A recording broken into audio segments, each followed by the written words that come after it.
Welcome to This Week in the PNFL. I'm your host, Mark Hill, and along for the ride is Mitch Grawl and Dean Chambers. How you doing tonight, guys? Very good. Oh, fantastic. All righty. So, we have a very interesting show for you guys today. We are going around that final turn for the season, and we're going to go over the games from this past week. And the middle segment will cover the state of the teams, schedule, standings, so on and so forth, who has the inside track and who can pretty much pack it in for next season. And then we will go into predicting the games for week 13. So if you guys now Mark, you talk about people packing it in. I mean, I thought you were saying that everybody was still in. Well, I guess 6 weeks ago. So that was 6 weeks ago. I guess now you can be a little bit more direct with the ones. That's old news. That's right. That's old news. Yeah, that's old news. Gotcha. See, you starting early. See, Dean, he's starting early. We are not even 2 minutes into the show, and he's already kicking dirt. I'm trying to capture the audience early. That's trying to capture the audience early. No, he's just trying to kick dirt early, guys. That's all that is. Oh, yeah. All right. Quit your whining. Wah. Oh, just let stir the pot. Yeah, he does love to stir that pot. If he's not stirring, he's kind of like my aunt Ray. She rest in peace. If she wasn't complaining, she was sick. So do you smell what the Mitch is cooking? Yeah, there we go. All right. So as we kick this off, we are going to start off. First game on our docket this week. We have the New York Jets going in to play Jacksonville, and they walked away with a 17-6 victory. We are going to start this one off with Dean. Yeah, this game is somewhat of a surprise. I expected the Jets to win and cover, and they did win, and they, I believe, did not cover. That was a fairly large spread in this game. When you look at the game, the shocking thing is the Jets only had 241 yards of offense and only 50 yards of rushing. The Jets usually put up a lot more yardage and a lot more points in this. They scored 17 points. But they played excellent defense against Jacksonville, and that decided the game. And, it is a much-needed win. And, much-needed win. I mean, the Jets are cruising to the playoffs, but it was nonetheless a win, and they advanced to next week. All right, Mitch. Well, sources told the PNFL News that the Jets were trying to, hold things back since they feel as if at this point, they're locked in for the playoffs. So they're trying to, keep things pretty conservative, holding some stuff back for the playoffs. But the thing was, Captain Kirk for Jacksonville, I mean, I think by the halftime, he was yelling, "Beam me up, Scotty," because he got sacked 10 times in this game. I'm surprised he's not in the hospital. So I kind of felt bad for him. But, I don't think the score might be a little closer than what folks were expecting, but I don't think the result was. So, onward and upward for the Jets. 10 sacks. I'm surprised he's not in concussion protocol or something. Yeah, he might, PNFL, we don't have that in the programming on the FB Pro 98, thank goodness. So, yeah. Otherwise, he probably would be. We also don't have the tendency to, make calls against defensive players for roughing the passer as much either. That's right. Yeah, we play real football in the PNFL. Yeah, none of this flag football stuff nowadays. Not the flag football. Wow. Okay. Next game we have New England going into L.A. and rough one for New England as Los Angeles walked away with a 34-6 victory. Mitch. All right. Well, I think New England, they can officially change their name from the Patriots to the Minutemen, because that's about as much good football as they played in this game. Was about a minute. The Chargers absolutely crushed them, controlled the game from start to finish. Kaiser, very efficient, 71% passing, couple of scores he tossed. The run game was on point. Dalvin Cook was just grinded it out for 90 yards out there, and the defense pretty much kept that Minutemen offense all bottled up. So I tell you, man, I'm looking at that rearview mirror. Objects are bigger than they appear. That's what I'm looking at here in the AFC West, seeing those Chargers, trying to come up and pass me. So, yeah, they're looking tough, looking tough. Dean, what do you got? Yeah, I think when you look at this game, I think New England is pretty much finished with the season. They can you even really say they showed up? They didn't. And the Chargers played extremely well. They played excellent offense, very balanced with solid running and solid passing, and 387 yards is good yardage, but it was more than enough when the Minuteman offense only scored 163 yards. So this is pretty one-sided win by the Chargers. Yeah, I gotta agree with that. I think we talked about it early on in the season. At the very beginning, they looked like they were going to do something, and they just kind of tailed off as the season went along because we were like, okay, coming around that first 4 games, it's like, hey, they may have a chance, but yeah, I gotta agree with you guys on that one. Tough break. Next game we have Kansas City hosting Las Vegas, and Kansas City doing what they do, walked away with a 38-23 victory. Dean. I think we all know that the running game is very important for the success of offense and the success for your team having a chance to win. And I know they have focused on doing some good rushing in Las Vegas, but it didn't seem to happen this week. 35 yards of rushing against Kansas City at 178. That's probably the biggest statistical difference in this game. The passing game was fairly solid for Las Vegas, but the offense did put up 23 points, which was pretty good. The Raiders defense, on the other hand, allowed 38 points and some very solid and balanced offense by the Chiefs, and that's ultimately what made the difference in this game and allowed the Chiefs a 15-point win. All right, Coach, what you got over there? Yeah, I felt really good. I thought the team played very well. I was able to grind it out there for some big runs on offense, and Mayfield was lights out. Didn't have the number of attempts that a lot of other teams get, but I mean, he was hitting about 10 plus yards on average per attempt. So he was knocking them dead down the field. The big thing that I walked away not feeling so good about is our kick return coverage was pretty poor and gave Las Vegas some good field position on some drives. But overall though, felt good. Felt good as I prepare for my Murderers Row for 4 week stretch here. So we'll take it. All right. Next game, we have the New York Giants hosting the Washington Redskins, and very tight game on that one. And Washington managed to sneak out with a 21-17 victory. Mitch. Yeah, well, this was a good game. I don't know. Hopefully, everyone was able to, watch it in its entirety. I think there were some questionable calls at the end of the game by New York.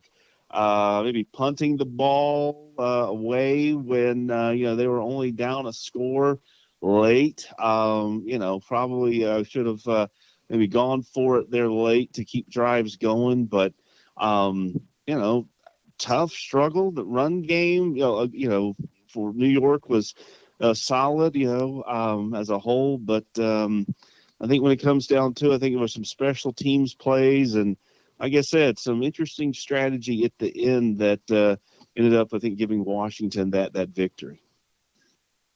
All right. Dean, what you got? Yeah, the Giants played well enough to have a chance to win in this game, but with some of those things that Mitch mentioned, and it just fell a little bit short. And they played a Washington team that has been good at winning close games like this and has won many close games like this. And I think, but they played tough, and I'm sure they hope they had played just a little bit better and come up with a win. And the difference ends up each team scored 3 times, and the difference is that the Giants kicked a field goal rather than getting a touchdown on one of those scores. Okay. Next game we're going to shuffle this just a little bit. Next thing that we have on the list is Seattle hosting Detroit, and that was our pick'em game, and Seattle walking away with a 20-9 victory. Dean. Yeah, this was a much-needed win for the Seahawks and a solid effort. Detroit looked like they had a little bit better day statistically, but they didn't get the ball in the end zone. They only came away with 3 field goals, and ultimately that's what led to them losing the game with Seattle scoring 20 points and outscoring them and, getting a key win and staying in the playoff race. Yeah. Actually, we're going to make one correction on that one. They did score a touchdown, but they missed the 2-point conversion. And then they kicked that field goal on that one. So, slight little adjustment on that one. Mitch. I was thinking that was 3 field goals. It was a touchdown. Missed 2 conversion and then a field goal. But nonetheless, 9 points isn't getting it done. Is not enough to win. Nope. Mitch, what you got? Well, I tell you what. First of all, congratulations. Glad. Thank you. Happy for your win.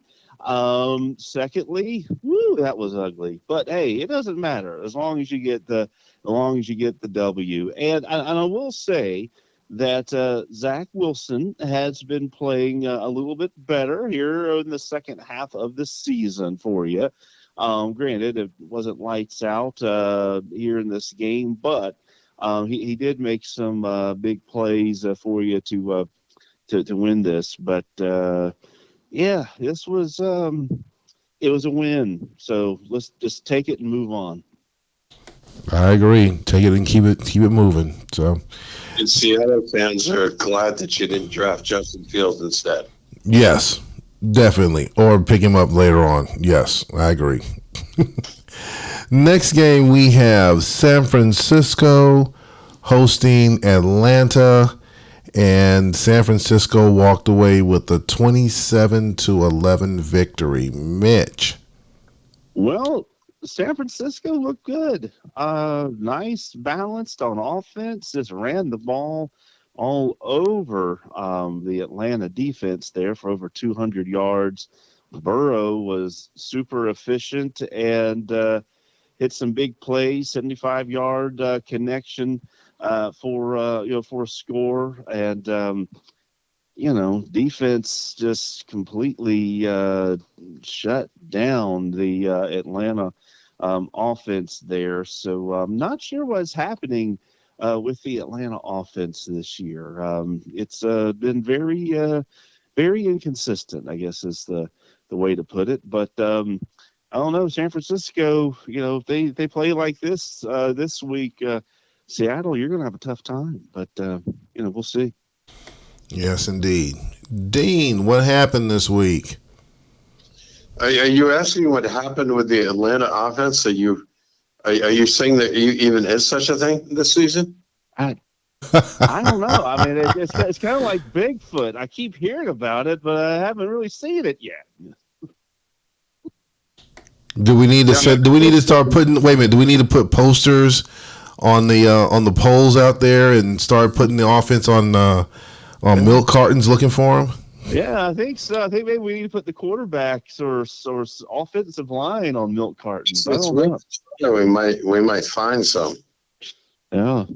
So what But what happened? What happened, Dean? Talk to us. What's going on, man?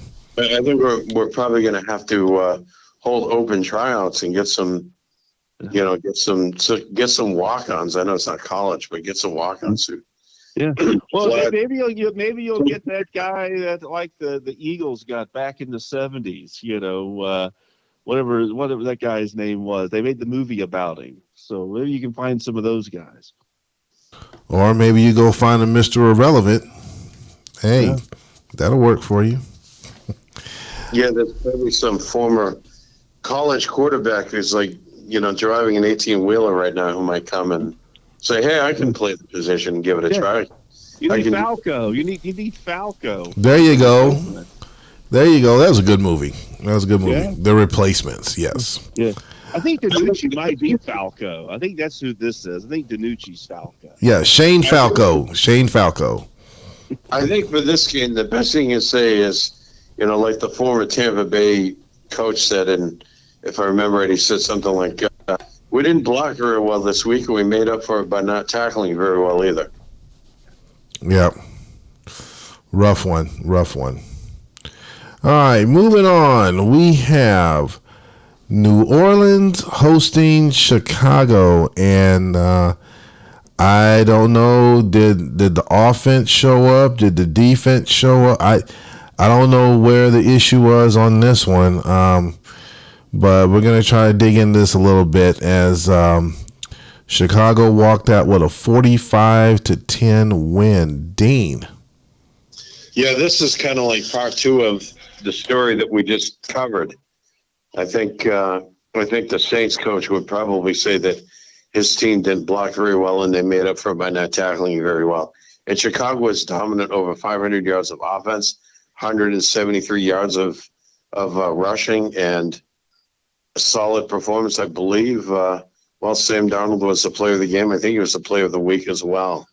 So I think the Cardinals are on a mission to get back to the Super Bowl again, or certainly make a really strong attempt to do that. And they weren't leaving any chance that the divisional rival would challenge them here. They left nothing for chance.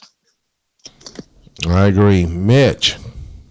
Well, it always makes you feel good when the team you're getting ready to play, puts up over 500 yards of offense against a playoff team for the previous year. So, I'm feeling really good about that. But enough about next week's game. Yeah, Chicago looked looked just awesome. Yeah, Chicago looked awesome. Yeah, I mean the only issue, and maybe this is nitpicking, but Chicago was only 38% on third down. I mean, they only converted 3 third downs. Granted, they only had 8. Only they had 33 first downs, and only 3 had to be converted from a third down conversion. So, I'm just kidding. No, Chicago looked dominant, and I'm feeling really good about having to go into Chicago next week with my Chiefs. Yeah, feeling really good. Feeling real good about yourself, huh? When you gain 9 yards per pass, I don't think you have to worry about third downs very often. No. Oh my goodness. So, as we are coming down to the final 2 games, next one that we have on the list is Minnesota hosting Indianapolis. And Minnesota is they keep rolling right along as they walked off with a 24-7 victory. Mitch. All right, everybody, put your hands up in the air. Start clapping. Skull. Minnesota takes out Indianapolis behind, not necessarily the arm, but the legs of Lamar Jackson this week, and puts themselves in the driver's seat for that fourth playoff spot. Indy, early in the game, stopped Minnesota on that critical, on an early fourth down. And, it just so happened it was one of those funky situations where, the way our systems are set up, it was a 4th and 1, I think, on the Minnesota 36. And, um, they got stopped, so it gave Indianapolis really good field position, and they capitalized for that early touchdown. But then Minnesota pretty much just suffocated them after that, and so Barney keeps hope alive. But hey, Indianapolis, they're not out of it yet. They're both 6-6, and it's now a sprint to see who can. Basically win 3 of their next 4 games and get to that spot, I think. So we'll see how it goes. All right, Dean, what you got? Yeah, it is possible they're both in the 6-6, but it's possible this game may have at least given Minnesota an edge if it comes down to a tiebreaker. Yeah. I was really expecting Indianapolis to be much tougher than this, and their offense just didn't get it done. It really didn't. That's what decided this. Okay, last game that we have, which we agreed was the game of the week. I think Mitch kind of called it out as the games were being ran last week. Pittsburgh hosting Anaheim, and Pittsburgh walked away with a 30-29 victory. Dean. Yeah, this game could have gone either way, and I know a lot has been said, and it was really what defined this game. All of the scoring that happened in the fourth quarter, it was a fairly low-scoring game, and then the two teams just traded several scores in the fourth quarter. Statistically, it's pretty even, and the difference is that Pittsburgh was just the last team to score at the end. It's one of those games whoever scores last will win. And I remember it was 29-27, and Pittsburgh kicked that field goal late in the game and won the game. But it was a great game to watch. Certainly the fourth quarter was.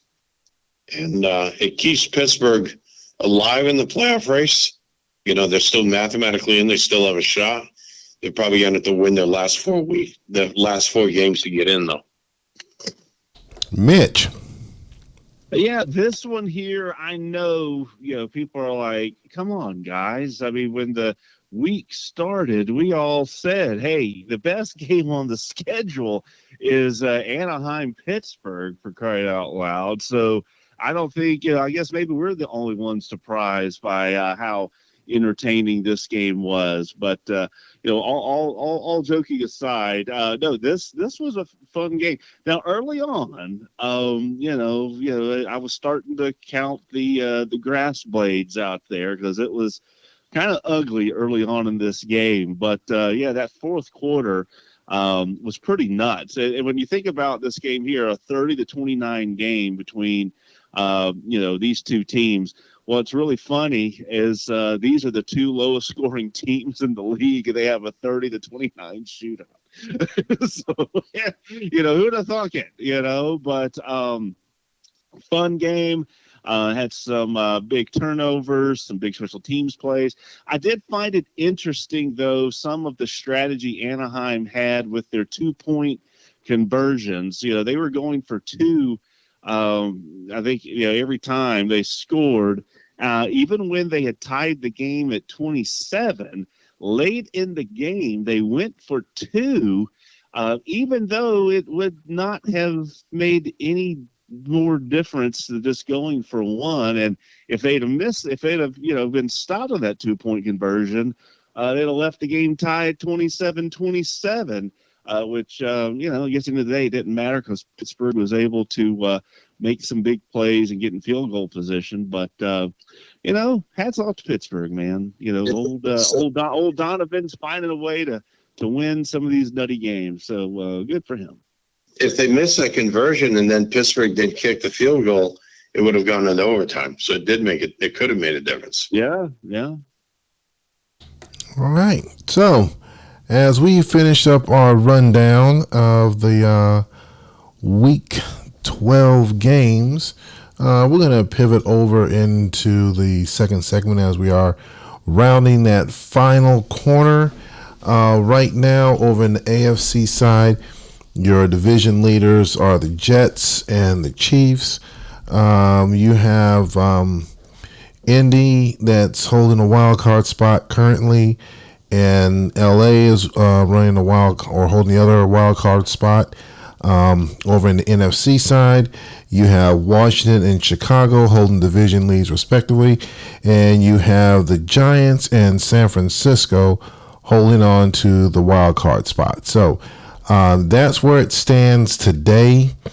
We do have those final games that is coming up, and we're going to talk about what teams, where everything is at, who's just completely out of it, and who needs to run the table, and who needs to hold on to that seat that they're in right now. So we're going to start this one off. I'm going to do a coin flip here, and it looks like Mitch, you got the coin, and then we will hand it over to Dean for his in-depth analysis. So, what you got going on over there? What do you see in the league? Or better yet, what we could do is this. Yeah. Could have you talk about the NFC side, have Dean talk about the AFC side, and then you guys just kind of compare notes. So let's. I think we'll do that. Let's restrict you to the NFC side, Mitch. All right. Well, that's easy. When you look at the NFC, no surprise, Washington and Chicago leading the division with 4 weeks to go. I don't necessarily think anyone is shocked by that. But this is where it gets fun, is when you look at the teams that are battling for the wild card, because you've got the 6-6 New Orleans and the Giants. You've got 7-5 San Francisco.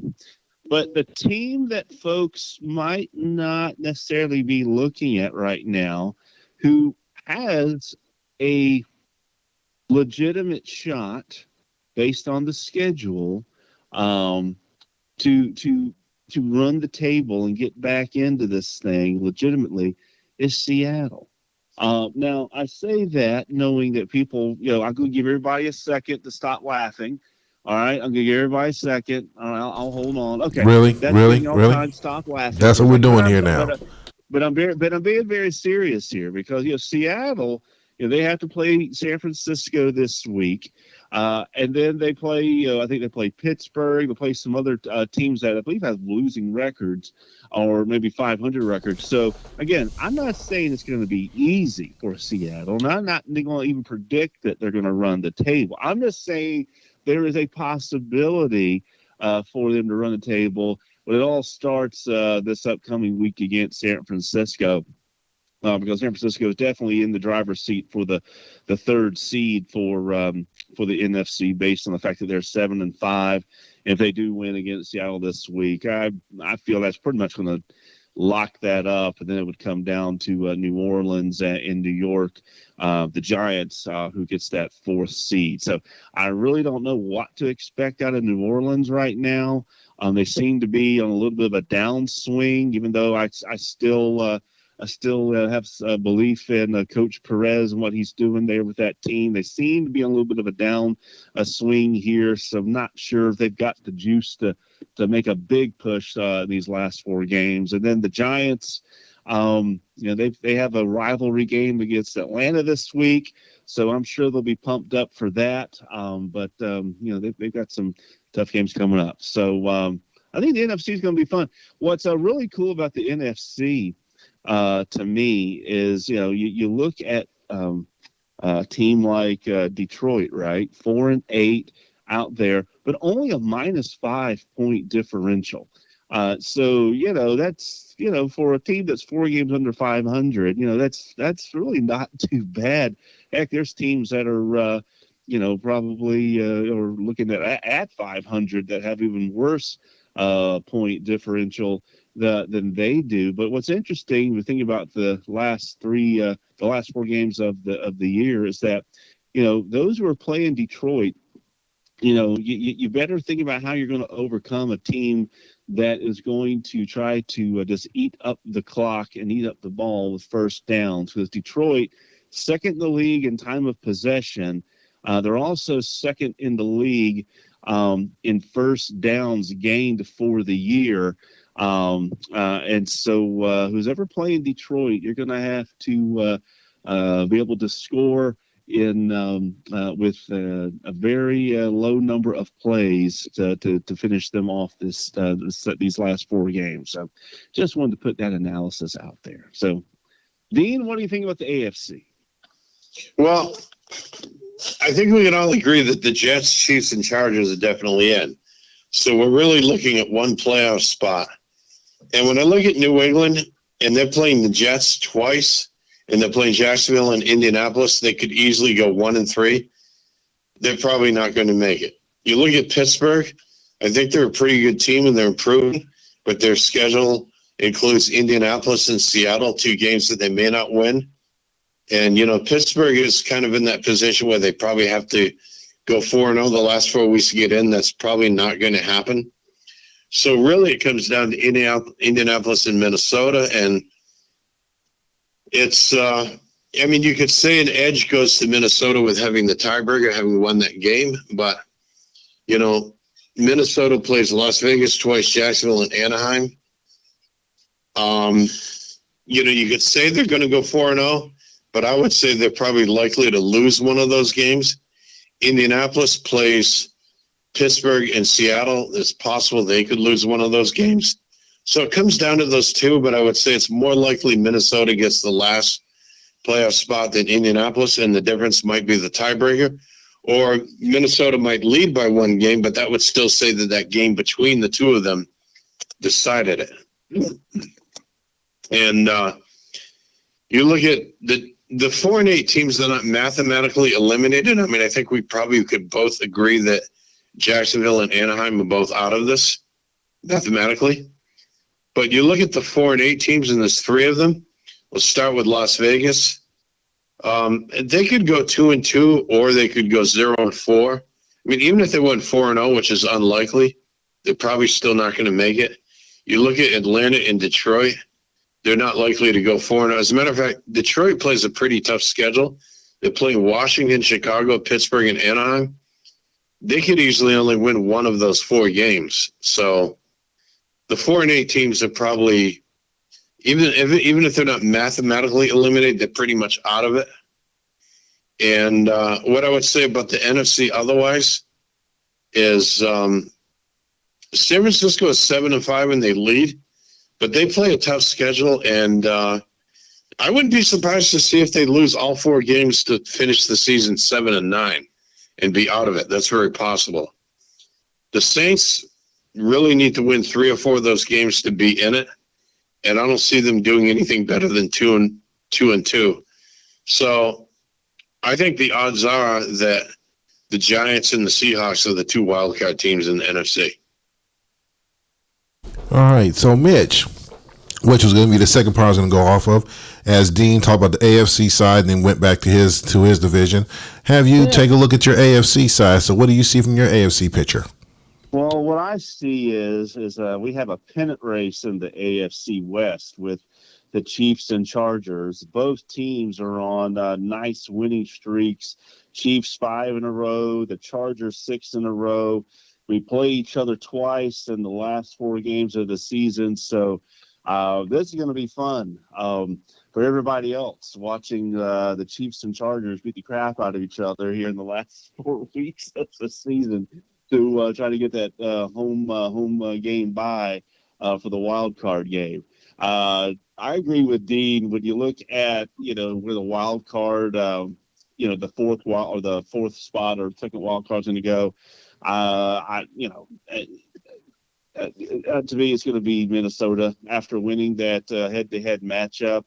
Even if both teams go 8-8, split the last two games, they would have the tiebreaker, I believe, obviously by having the head-to-head win. So I'm going to go with our good friend of the show, Barney, and say that it's going to be a um, purple playoff run there in Minnesota. New York, they're in, and barring, I mean, I do have to play them, but I have to play Chicago, the Jets, and Chargers twice. So the likelihood of me going 4-0 and the Jets going 1-3 and me taking the number one seed is probably unlikely. So I'm going to say that the Jets are going to have home field throughout the playoffs for the AFC. Which again, no shocker there. Even though, Mark, every week you seem to be surprised at how bad the Jets were last year, going 11-5 and winning the division and all that stuff. But hey, it's all good. But no, I think it's going to be fun, and keep an eye on how that Chargers and Chiefs pennant race goes here these last four games. And the number of teams that are looking forward to off season and in awaiting the first view of the draft pool increases each week. That's right. That's right. So, Charlie, get that draft pool out. Go ahead and they starting their summer vacation or their winter vacation plans early. So, all right. And also regarding the Jets, like I said, yes, it was a last season. If it was 11, even though it was 11-5, that was an off for them. They're usually losing one, maybe two games. So, yeah, that was an off season for them. So, as we pivot over to the last segment here, this is definitely going to be what you guys both talked about in the last segment about how this is going to shake out. Some teams are getting ready to go ahead and start running their gauntlet. As you guys mentioned, Seattle's one of those teams. They do have San Francisco that they have to play, Anaheim they have to play, Indy they have to play, and Pittsburgh they have to play. So it all starts this week in Frisco. So and there's some other teams that are pretty much in that same boat, but we'll discuss that as we go through. And we're also going to go ahead and do our lead pipe locks. Overall for this season so far, with all the games being played, Mitch right now is leading the overall predictions at 71-28. Dean is 57-42. And I round out at 70-29 as far as the lead pipe locks go this season. Mitch and Dean are both at 6-6, and I'm way back there trying to catch up at 3-9. So that's how we're looking this season. I think it's kind of a fun thing to take a look at. Overall, I think we're above 500 overall. But the lead pipe locks, oh well. Yeah, at least you guys are at 500. So we'll see how the final couple games come up with and see how we do. So as we go into Week 13 games, the first one on the list is Pittsburgh hosting Jacksonville. Rich Sporting Books is going 7.5 for Pitt. And we're going to start off with Dean. Yeah, this one I think the Steelers are going to win and cover the spread here. And I think if they wanted an opportunity to show that they can score some points on offense, you just go ahead and play the Jacksonville defense. All righty. Mitch, what you got? Well, I'm going with Pittsburgh in this game, but it's they'll likely cover the spread, but it's also likely that this game could be 6-3. So, but I'm going Pittsburgh. All right. Next game, New England hosting Indy. Definitely a must-game win, must-win game for Indy. They are giving Indy 6.5. We're going to start with you, Mitch. Oh man. Well, earlier this season, New England was able to handle Indianapolis, 27-16 in Indianapolis. But since then, New England has really fallen on hard times, losing their last three games. Now, albeit they lost their last three games against Chicago, Kansas City, and Los Angeles, so not exactly, the '95 Pittsburgh Pirates that they were playing. But I think New England is probably going to lose this week. I think their momentum has kind of slowed down. So Indianapolis is a must-win. So I think Coach Hoover is going to bounce back and find a way to pull this thing out on the road. Dean. Yeah, I think Indianapolis believes they have something to prove here, and I think for the Patriots, I think there isn't much gas left in the tank this season. This is going to be a one-sided win for Indianapolis. They will win and cover the spread. Okay. Next game. This is going to be. I say this is going to be a good game. We have Chicago hosting Kansas City. They are giving Chicago 6.5. Dean. Yeah, I think for Chicago, they I think believe that they're better than most of the AFC teams. I think the one team in the AFC that's definitely had the number, especially in some of the Super Bowl matchups, and really that one Super Bowl where New England, where the Jets did not kick the field goal, they should have won that.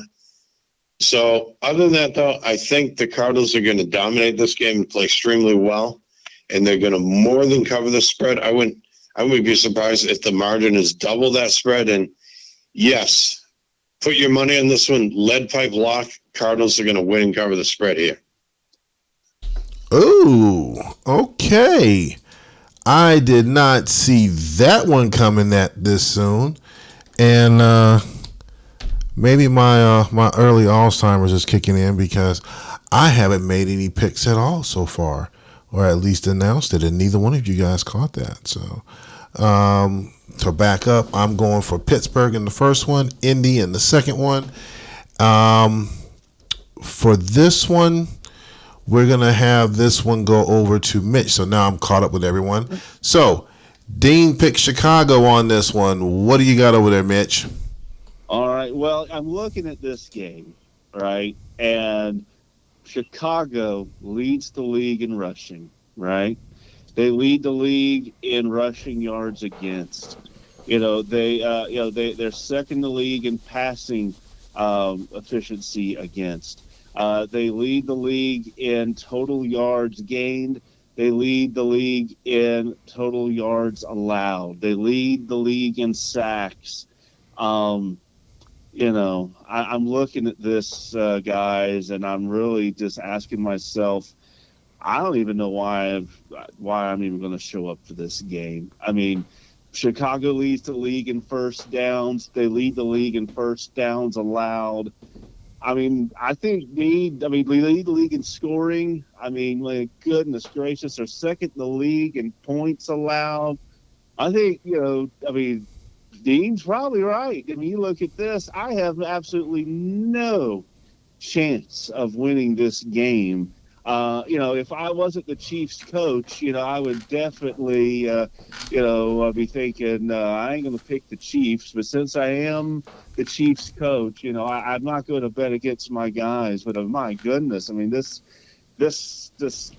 I really have to. I might have to call Rich and see, is there a way to just forfeit? Because I don't even know what's the point of me playing this game, Mark. I mean, I think I don't even know. So Dean, I'll take the Chiefs, but we'll see. Dean, hey Dean, I got a question. Hold up, Dean.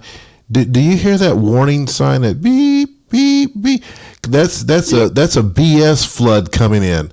I think he just got finished. I think it's kind of flooding with the BS that he's been spewing. Is Lou Holtz going to sue him for copyright infringement? I don't know. I think so, but I do know that I look out my window right now, even though it's nighttime. I see some stuff kind of floating and rising up, and it has a funny smell to it, all the way up here. So I smell something rising. I think there's an alarm, like a BS flood coming by. What do you think that? What do you think about that? Yeah, I agree, but I have to call for a point of information and clarification. Is Mitch calling? Is he predicting that the Cardinals are going to win this game? Is he agreeing with my prediction? No. I said, I am the coach of the Chiefs, so I have to pick the Chiefs. But why anybody would believe me, I have no idea. I was just waiting for him to say that it would be an honor just to be on the field with him.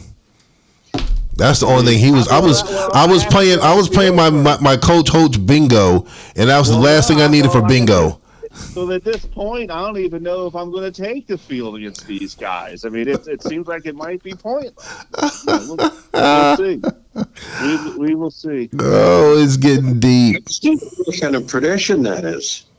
Oh, I forgot. Yeah. The Chicago also leads the league in time of possession, for crying out. I mean, is there anything that this team does not lead the league in? I mean, my goodness. I mean, like I said, I don't even know what's the point. I don't even know what the point is. Your team might punt more times than his team. Yeah. You might win that. Right? Yeah, I might out punt you. Yeah. Return. Yeah. I mean, I might have to have Mayfield returning punts by the end of the game. You never know. Hey, coaches, you might want to close your window because I'm sure you're probably smelling something right now.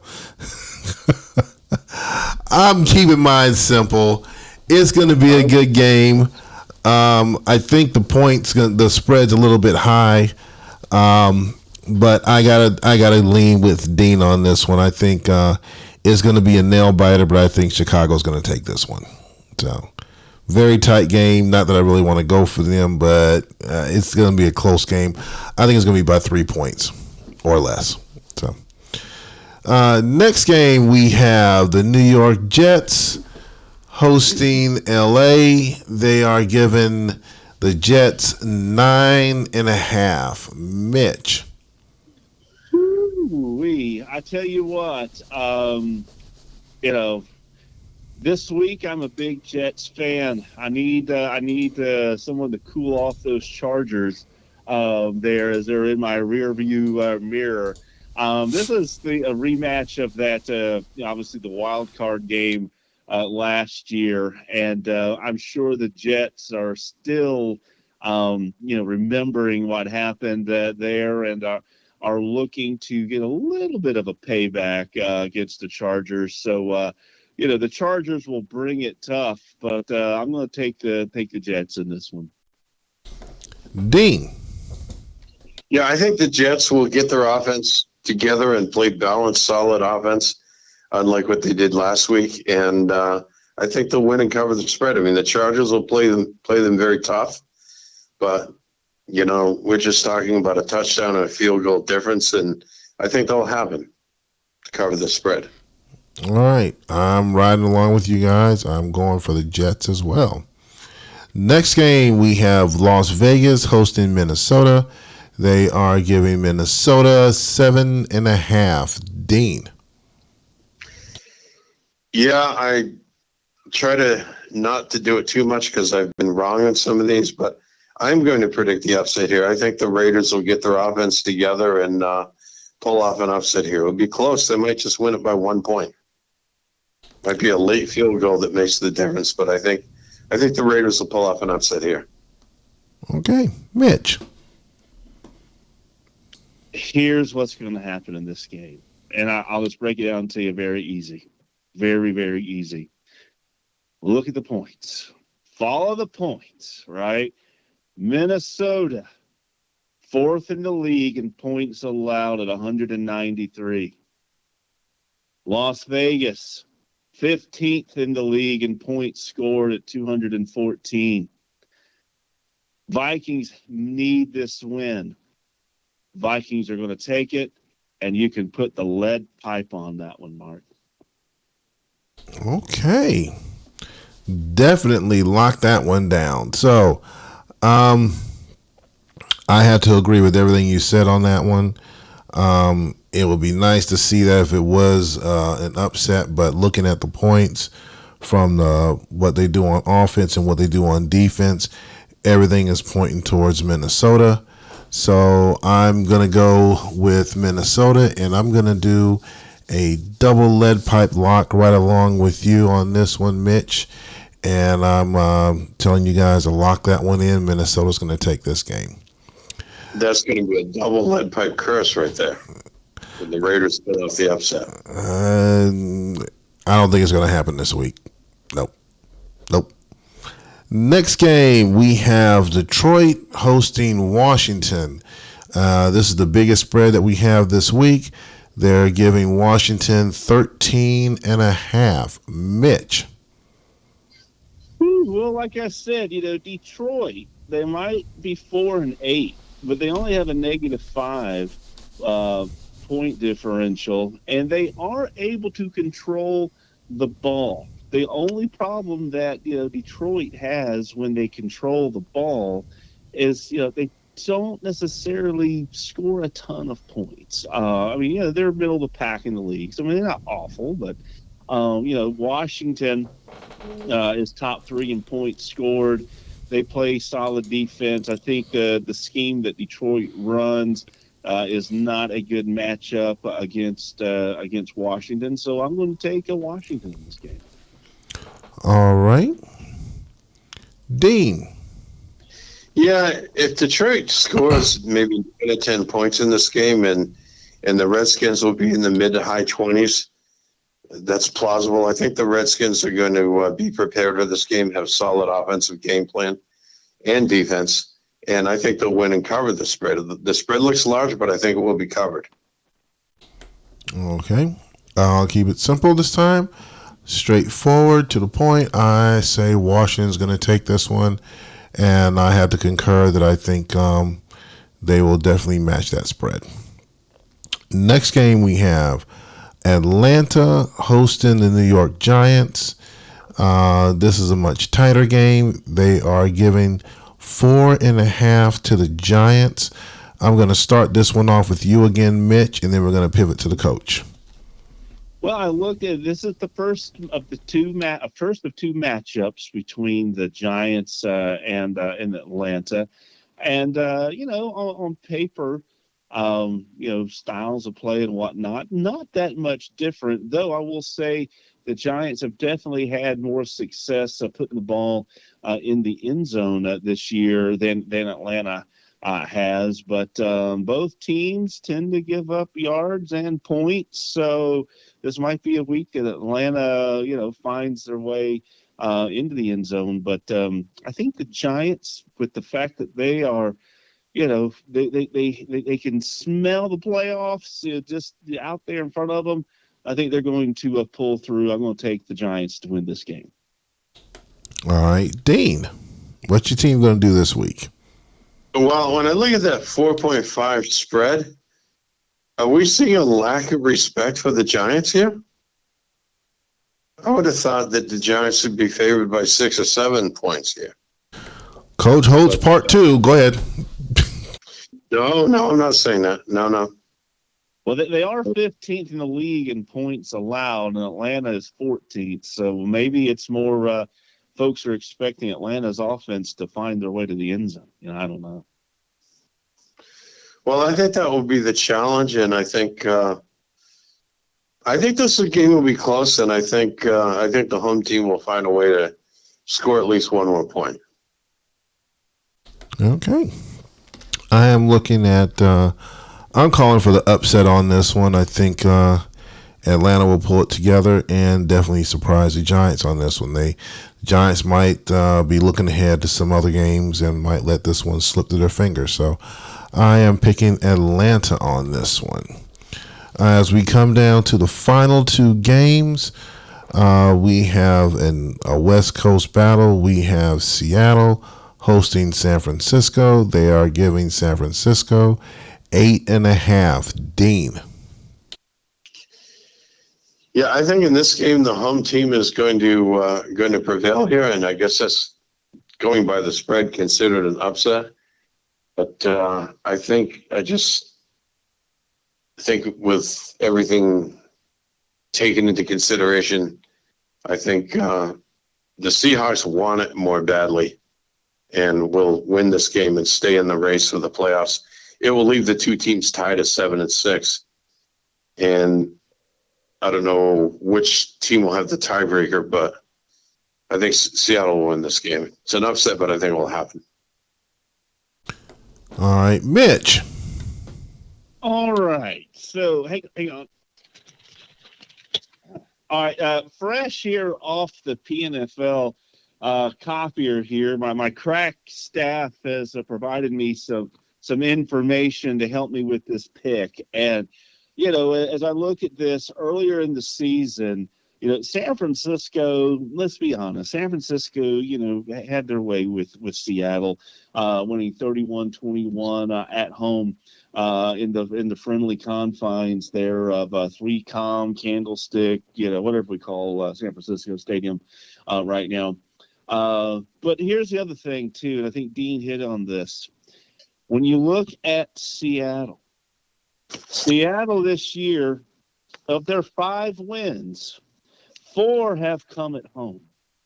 This game is in Seattle.